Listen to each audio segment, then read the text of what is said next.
कांग्रेस सांसद राहुल गांधी ने stock market को लेकर बीजेपी पर बड़ा आरोप लगाया। उन्होंने गुरुवार को प्रेस कॉन्फ्रेंस कर कहा कि अमित शाह ने लोगों को शेयर खरीदने की सलाह दी।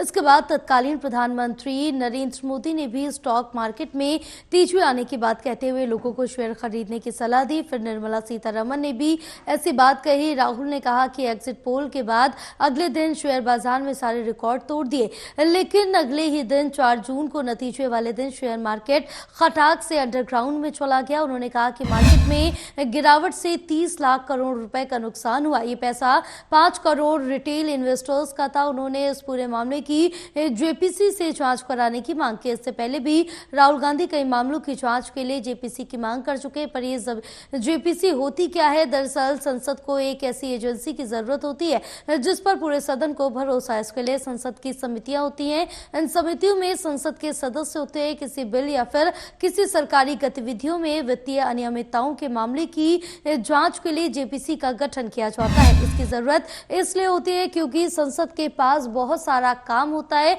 और इन कामों को निपटाने के लिए समय भी कम होता है, और इस कारण कोई काम या मामला संसद के पास आता है तो वो उस पर गहराई से विचार नहीं कर पाती। ऐसे में बहुत सारे कामों को समितियां निपटाती है, जिन्हें संसदीय समितियां कहा जाता है।